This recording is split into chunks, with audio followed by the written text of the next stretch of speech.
Hello everyone, hello dear ATPians, welcome to ATP star Kota. कैसे हैं आप सब?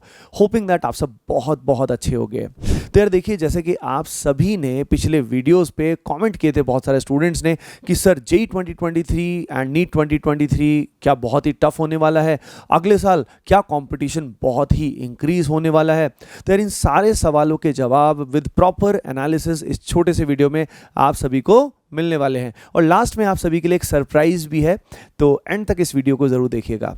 सबसे पहले बात करते हैं डिफिकल्टी लेवल की। तो देखिए यार, दो बातें यहाँ पे कर सकते हैं, एक तो पेपर का डिफिकल्टी लेवल एंड सेकंड बात हम कर सकते हैं कंपटीशन कितना इंक्रीज हो सकता है या डिक्रीज हो सकता है या सिमिलर रह सकता है। तो पहली बात हम करेंगे पेपर के यानी एग्जाम के डिफिकल्टी लेवल के बारे में। तो यार देखिए, एग्जाम का डिफिकल्टी लेवल अगर हम जेई की बात करें और अगर नीट की बात करें तो वी कैन एक्सपेक्ट कि जिस तरह का एग्ज़ाम का लेवल अभी करंटली आ रहा है, लगभग वैसा ही सिमिलर लेवल जो है वो नेक्स्ट ईयर हम एक्सपेक्ट कर सकते हैं।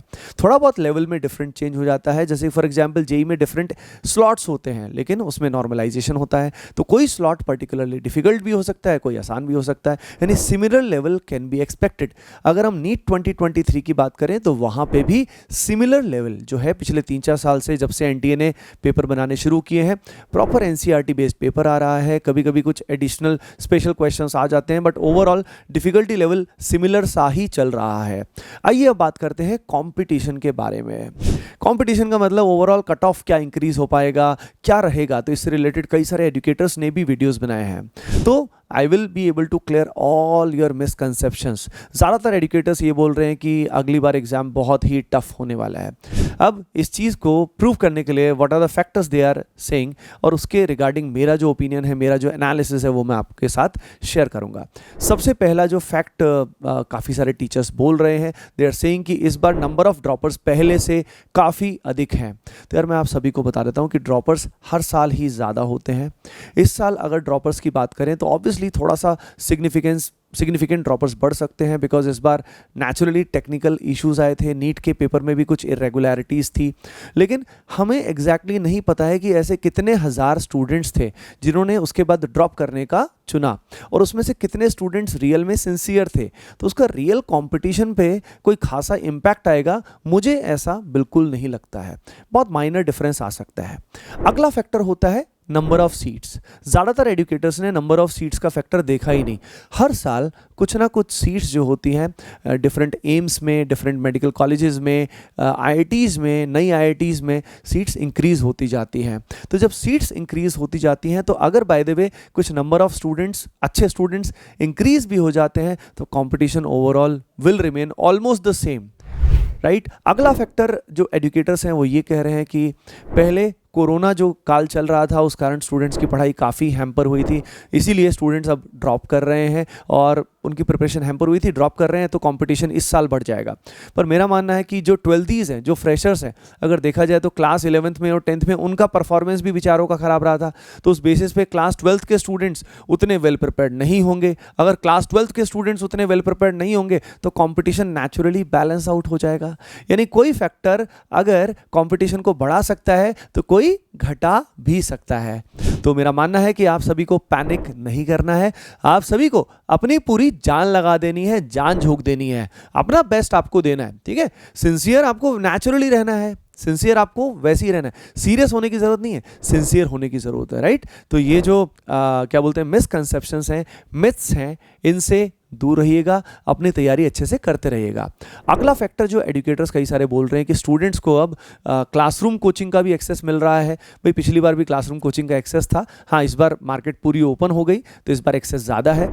अलॉन्ग विद अगर बात करें तो ऑनलाइन टूल्स भी अवेलेबल हैं। तो ऑनलाइन टूल्स तो पहले भी अवेलेबल थे और ऑफलाइन कोचिंग सभी को एक्सेसिबल है। तो ये फैक्टर सभी के लिए इक्वली मैटर करता है, सभी पे इक्वल इम्पैक्ट डालता है, क्योंकि अगर ऑफलाइन कोचिंग किसी स्टूडेंट को लेनी है तो वो तो कहीं से भी ले सकता है। तो मेरा ओवरऑल मानना ये है कि कंपटीशन मोर और लेस हल्का सा बढ़ सकता है या हल्का सा डिक्रीज भी हो सकता है, यानी overall it will remain almost the same, बहुत ज़्यादा चेंजेस नहीं आएंगे। मुझे याद है जब मैं आईआईटी जेई का तैयारी कर रहा था तो उस ईयर लगभग आईआईटी जेई में 4 लाख के आसपास स्टूडेंट्स आए थे। अब 4 लाख के हिसाब से अगर हम देखें तो नंबर ऑफ सीट्स जो आईआईटीज़ में थी वो लगभग उस समय 4500 के आसपास थी। आज नंबर ऑफ सीट्स पहले से 3 या 4 गुना हो गई हैं डिफरेंट आईआईटीज़ में। उसी प्रोपोर्शनली नंबर ऑफ कैंडिडेट्स भी पहले से सिग्निफिकेंटली बढ़ गए हैं। तो अगर आप देखोगे तो उस फैक्ट को अगर आप देखोगे तो आज के टाइम में लगभग 9.5 लाख स्टूडेंट्स एग्जाम दे रहे हैं, और जिसमें एडवांस में कितने कम स्टूडेंट्स बैठ रहे हैं, और उसमें सीट्स हमारे पास लगभग 16,000 के आसपास सीट्स हैं। यानी 4 गुना करीब सीट्स बढ़ गई, लगभग 3.5 टाइम्स बोल सकते हैं। लेकिन नंबर ऑफ कैंडिडेट्स जो हैं वो 3.5 टाइम्स नहीं बढ़े हैं।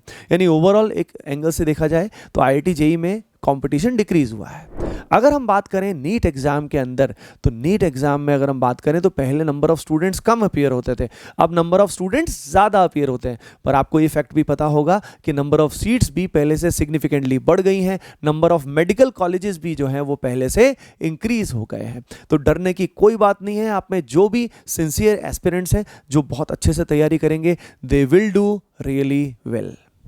अब आप सभी जानना चाह रहे होंगे कि सर वो सरप्राइज क्या है। तो यार आप सभी के लिए मैं एक सरप्राइज लाने का प्लान कर रहा हूं, ठीक है। वो सरप्राइज आपको कैसे एक्सेसिबल होगा वो भी मैं आपको बताऊंगा। देखिए, एटीपी स्टार कोटा का जो एकलव्य एंड वॉरियर बैच है, उन स्टूडेंट्स के लिए हम लोग एक बुलजाई ट्रैकर जो है, बुलजाई शेड्यूल जो है, टाइम टेबल का एक बहुत अमेजिंग रूप है जो हमने बहुत डीप एनालिसिस करके कई वीक्स की मेहनत के बाद बनाया है। ये वैसे तो स्पेसिफिकली एकलव्य वॉरियर बैच के स्टूडेंट्स के लिए था, लेकिन आप सभी को भी उस टाइम टेबल को हम शेयर करना चाह रहे हैं, मैं शेयर करना चाह रहा हूं, है ना। लेकिन मैं तभी शेयर करूंगा जब आप में से सभी स्टूडेंट्स का कमेंट आना चाहिए, सबका कमेंट आना चाहिए। और जब सबका कमेंट आएगा, जब बहुत सारे कमेंट हो जाएंगे, फॉर एग्जांपल मान लीजिए 1000 से भी ज़्यादा कमेंट अगर इस वीडियो पे आ जाते हैं, मोर देन 1000 कमेंट्स अगर इस पे आ जाते हैं, then I will share that बुलजाई schedule for all of you, जिसमें अगर आपका कोई सब्जेक्ट वीक है या कोई सब्जेक्ट स्ट्रांग है, किसको कितना समय देना है, कैसे अपनी पढ़ाई को प्रायोरिटाइज करना है, उसका बहुत ही साइंटिफिक वे आपको मिल जाएगा। और bullseye schedule and preparation tracker भी आपके साथ में पीडीएफ में शेयर कर दूंगा।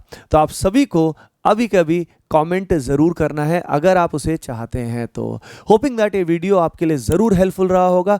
लाइक ज़रूर कर दीजिएगा, और चैनल को आपने सब्सक्राइब अगर अभी तक नहीं किया है तो मेक श्योर अभी सब्सक्राइब करें। Thank you so much, all the best.